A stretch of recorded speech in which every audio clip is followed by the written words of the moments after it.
Have you ever placed your trust in someone only to feel abandoned when it mattered the most? And how did you cope when the support that you encountered vanished right when the stakes were at its highest? Hi, I'm Devon Iker, a retire vs. resign specialist. And today, I'm not just sharing tips with you. I'm opening up about a personal experience that reshaped my understanding of trust and professional relationships in this complex world of retirement and resignation planning. Now, imagine this. I was working closely with a GEPF member, pooling all my knowledge, tax expertise, investment guidance, and strategies, crafting the perfect resignation plan. This member had opted to resign. And we were in this together, or so I thought.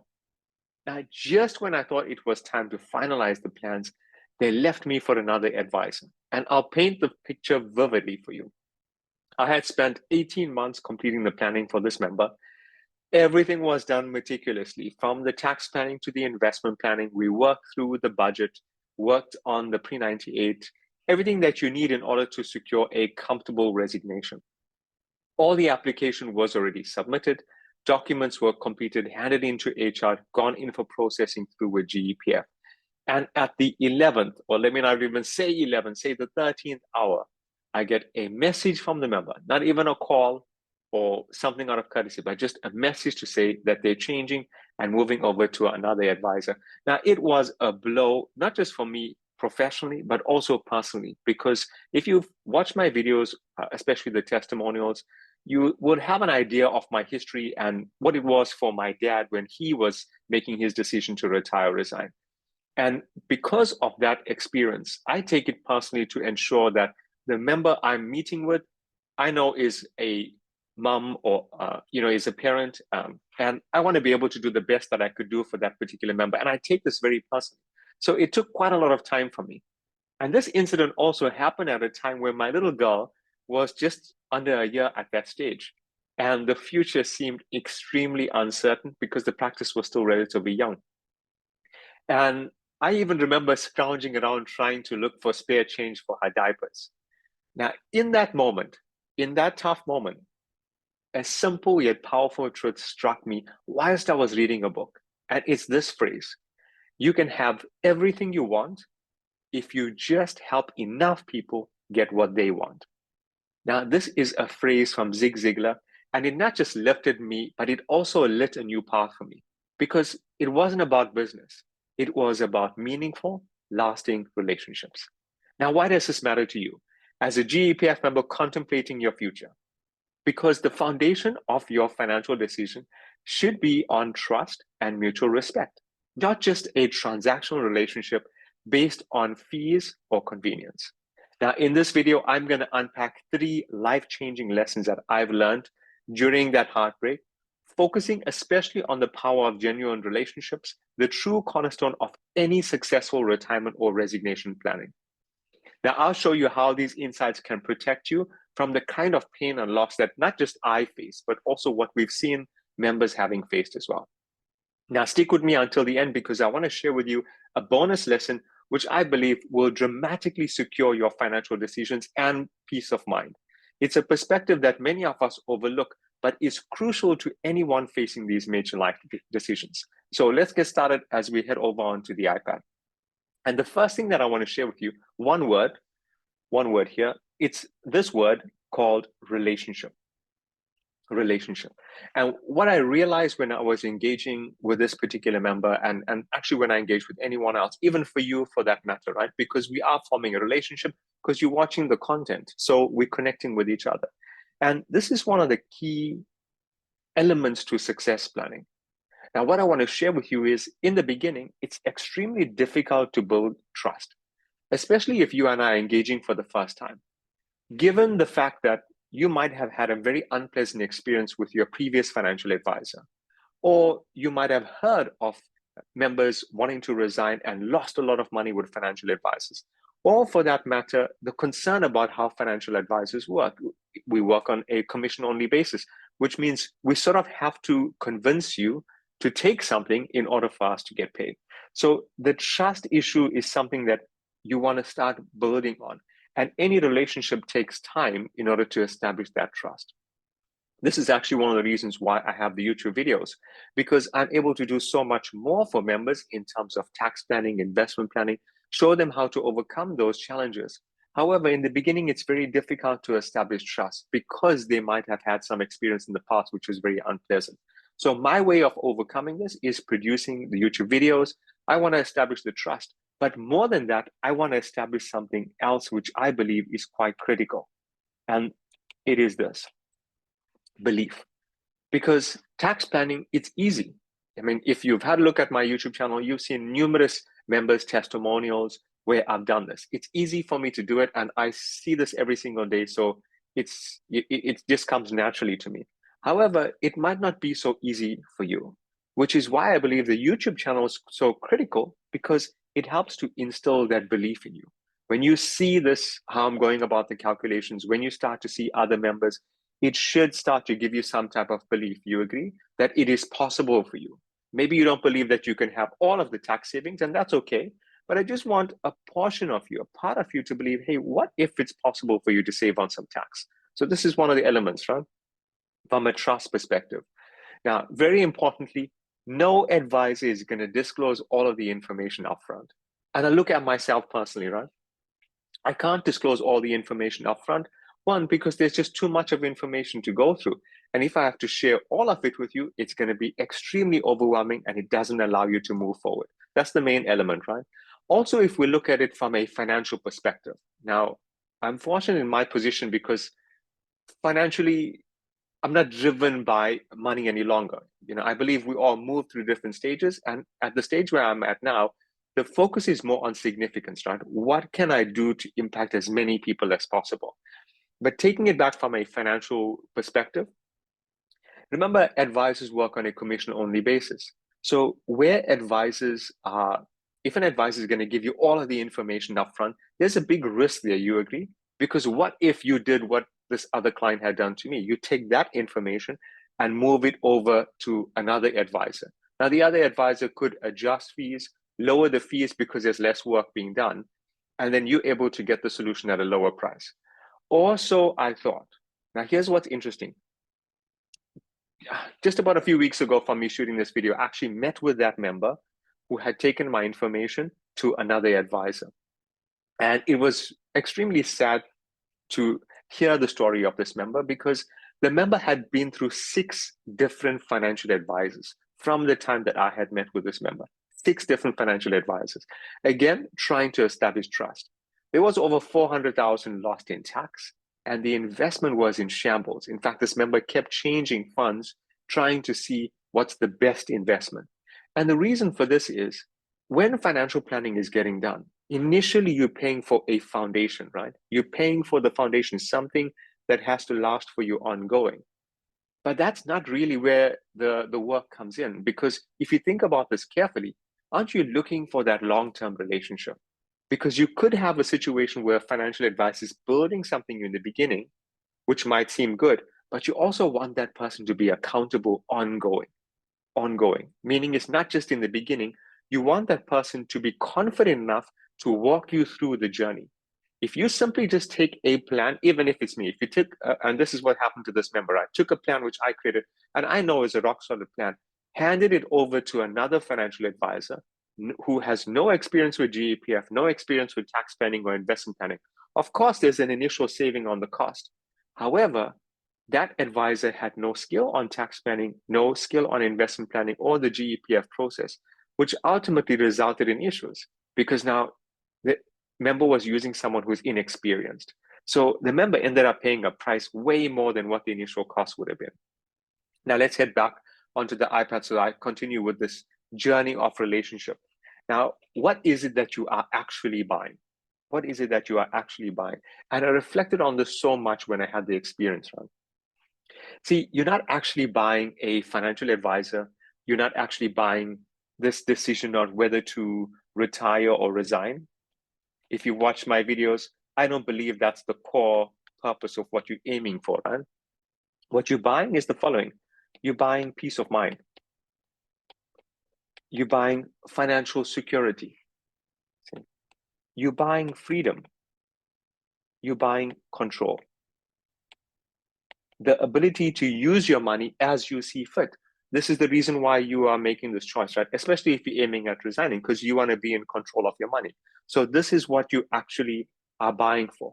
And if you look at this closely, considering the work that is put in from the financial advisor, consider the tax planning, the investment planning that needs to be done, and the foundation. If that work is done properly in the beginning, it's going to award you peace of mind, isn't it? It's going to award you the security that you're looking for. It's going to award you the freedom, and it's going to award you control. Isn't that worth paying for? Now, you want to establish that relationship strong in the beginning, but you also want the advisor to be there with you ongoing. So not just in the beginning, but you want someone who's confident enough to continue along the journey. Because here's the reality. Situations are going to change. See, you will change. Your situation will change year on year. And as your situation changes, you need the advisor to adjust your plans. Make sure that it's now specific and catered to your specific situations. Even if you don't change as an individual, keep in mind that tax changes. Every single year, the tax law changes, which means the advisor's got to readjust your plan to make this suited for you. You might have a change in terms of your family situation, in which case, again, you need that relationship to go through. Now, here's the challenge that happened with the other member. And this is what you don't want to have happen, right? You definitely don't want to have a financial advisor change. Because when this takes place, you have to understand that from a financial perspective, if an advisor is getting paid for the foundation level, right, for building the initial structure, an advisor is getting paid, the new advisor that's coming on, they can't actually get paid for that work, which means they are doing, let's call it the dirty work, right? They now have to take over and do some work that someone else didn't do properly in the beginning. And let me ask you, how many financial advisors are actually going to put in the time and effort into doing that when their initial earning is going to be zero? So this is the reason why I say, think of it from a relationship perspective. What are you actually buying? Or what are you actually paying for, right? You're not actually paying for a one-off solution. And if you're looking for that, then it obviously destroys this first goal, right? Because there's no relationship for it. Nothing wrong with it, but you need to be clear of yourself upfront. If you're looking for peace of mind, security, freedom, control, then this again is why I feel relationship is one of the most essential elements for success. And I've seen this throughout with all members. Now, the second thing I want to share with you is you get what you pay for. You get what you pay for. Now, again, we've seen this multiple times. Let's use an example, right? If you are staying in a 5-star hotel versus a 3-star hotel. I'm using something that's easy, right? A 5-star hotel versus a 3-star hotel. Now, naturally, the price of a 5-star hotel is going to be higher, right? Makes sense? It is going to be higher, but so too will the luxuries. So too will the experience. Keyword. So too will be the experience because you're paying for that. Are there instances where you're not going to have a good experience? Yes. I mean, it's human nature, right? Are there instances where things might not be what you expected? Yes. But in a 5-star hotel, the chances of that happening are a lot smaller than a 3-star hotel. You agree? Whereas in a 3-star hotel, the situation is very different. Again, you're going to be paying a lower price, but the experience is very different. Nothing wrong if you want to be in a 5-star hotel, and nothing wrong if you want to be in a 3-star hotel. The key feature here is you'll always get what you pay for. So when you're engaging with a financial planner or a specialist, keep this in mind, because if you're going to be paying a low price, understand that at some point in time, if price is going to be low, right? The financial advisor who's working on commission only has to find a way in which they can still support the family, has to find a way in which they can still earn a decent income. And there's only so many hours in the day. So if the financial advisor is not getting paid properly, charging a lower price for your work, you want to check to see, is this financial advisor running a stable business? Is this advisor going to be long in the business? Because if the advisor is not going to be long in the business, then you're going to have this situation where you're going to have to change advisors. And trust me, I've seen this time and time again with members. The new advisor taking on I haven't seen a situation where someone's going to put in full commitment, right? Unless you're going to pay a lot extra for that service. So, for example, you paid for a 3-star hotel. You don't like the experience at the 3-star hotel. Now you want to go to a 5-star hotel. You're going to pay again, isn't it? So the same thing is going to happen. And I've had this situation happening with me where I've had some members reaching out for assistance after they've done this work with another advisor, but it wasn't done properly. They're requesting a change of financial advisor, but now I've got to charge an upfront fee, a separate fee that the member has to fork out of their pocket, you see? So in essence, it's a double charge. This is why I'm saying, keep in mind, you get what you pay for. And you're in control here because you can always do that work in advance. You can always screen the advisor in advance. And it doesn't have to be me, right? And even, especially if it is me, I want you to screen to make sure I'm doing the right things. Am I a right fit? Am I explaining correctly? You want to test these things with the advisor before you commit and actually sign to move ahead with whatever it is that you're processing, right? Your retirement or resignation. Now, moving on from there, the next element I want to share with you is this one. Actually, here's the bonus tip, okay? Here's the bonus tip. Now, you get what you pay for. I want to flip this around and re-engineer this, okay? You can use this with your financial planner. You get what you plan for. You can use this with your financial planner. This is how I like to do the planning, right? I want to know that I'm offering some type of value, meaning I'm doing something for you. Yes, I'm going to get paid for it. But money is no longer the motivator for me, right? It's beyond that. I want to be able to shift beliefs. I want to be able to create solutions for people that they find unbelievable, right? I want to be able to create tax planning that's just out of this world. Now, my focus is very different, right? But you get what you plan for. So when you are engaging with a financial advisor, or even if you're engaging with me, you can turn the statement around to say, hey, listen, you get what you plan for. So show me what tax planning you're going to do. Show me what tax saving you're going to create for me. Show me what's the investment strategy that you're going to create for me. Right? And you can do all of this before you invest. Show me how you're going to create the legacy. If you're aiming at resigning, show me how you can assist in terms of medical aid. See, what you're doing is you're pre-planning. It's again part of building the relationship, but now you're negotiating with the financial planner. Because assuming your savings, and I've seen this for members, right? Let's say your savings here totals R1 million. And that's easy to do just on a tax savings plan, right? Depending on the capital, of course. Now, if I'm generating a saving for you of R1 million, then the upfront fee is not an issue. You agree? Because R1 million, there's no way you're going to pay for that upfront, right? The fees are all regulated by the profession, so no one can charge you more than what they need to. It's not going to cost R1 million for you to get your financial plan done. But I want you to see from a value perspective, right? See, you get what you plan for. You can always notify the planner that you're not just wanting a solution in the beginning. You want a relationship. You're happy to pay for it, but you want to make sure that they know their stuff and are able to plan in the best way possible for you. Now, next one is do unto others as you would have others do unto you. Now, bear with me, okay? I don't want to go all woohoo on you, but I want to share with you again from my personal experience. Right? This is my personal experience, time and time again that this has happened to me, right? From the first time that I had a member who betrayed me, took the information and went to another advisor, to even when this happened recently for me, right?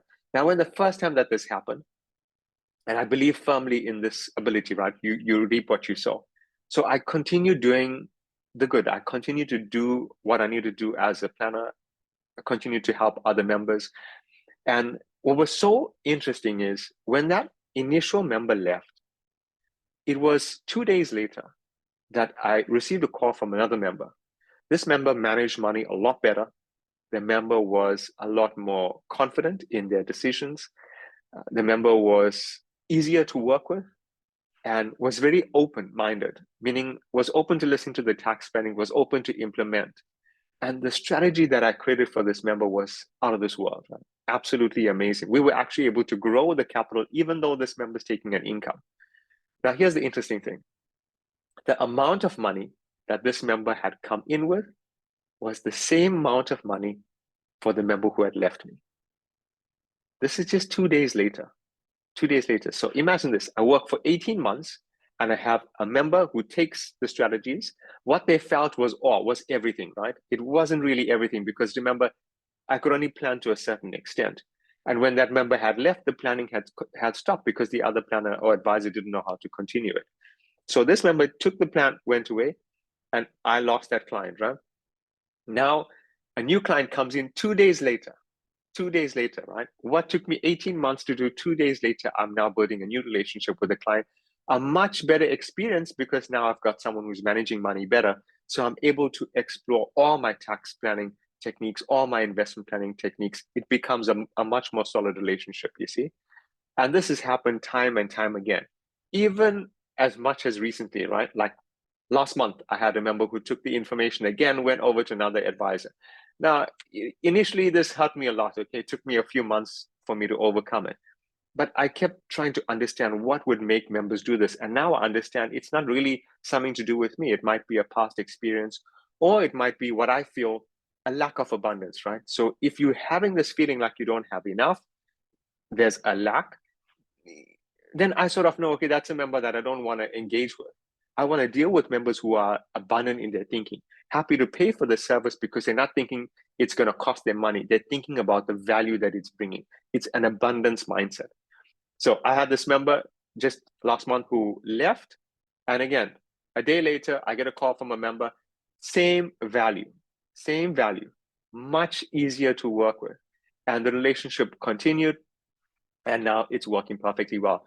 Phenomenal tax savings, capital is growing. It's amazing to see how this has happened time and time again. And I can tell you, it's happened every single time that I've had a situation where a member has left. So what I want to share with you is this, right? It's this philosophy, and it's nothing to do with religion or anything of that sort. Okay, it's just the law of the universe, right? We get what we give. So do unto others as you would have others do unto you. So when you are engaging with your financial planner, whatever it is that you're looking to do, keep this in mind, because if you want to have the best experience, see, if you want to have the trust, if you want to have the strong relationship, if you want to have the good tax planning, the open relationship, then start with that in the beginning, right? Start with that in the beginning. Have that open feel in the beginning. And it's okay if you don't have a connection, you don't have a gut feel that is the right planner, that's fine. You can always move on to the next planner. But have that open mind, keep that open mindset, be willing to get into something where it's relationship based, not really something based on transaction, because you'll always find a cheap advisor. You'll always find someone wanting to do it at a lower price. But from a quality perspective, it's very hard to do that. And again, just to round up, you'll see this when you're engaging with doctors. I've always used the example of a GP versus a cardiologist, right? Assuming you happen to have a heart attack, who's the one that you want to head to? It's naturally the cardiologist, right? Because the cardiologist is the one that's equipped to handle that. They have all the resources to do it. So the same when it comes to your journey of retiring and resigning. You want to look for someone who's not a general person, but again, this is going to be your call, right? Do you want someone who's general in financial planning, or do you want someone who's specializing inside of that area? Now, I hope the video has been very helpful to you. I've shared a lot of my personal stories. So I'd love to hear from you in the comment below, right? What's your take on this? Actually, share with me. What are you looking for? Are you looking for a general financial planner or a specialist? Also, what's important for you when it comes to your journey? So comment below. I'm looking forward to hearing from you, and I'll reply to each of the comments as well. If you've not already subscribed, which I'm hoping you've already done so, please hit the subscribe button. And remember to share the videos amongst your friends and colleagues so that we can help empower the GEPF community. I'll see you in the next video.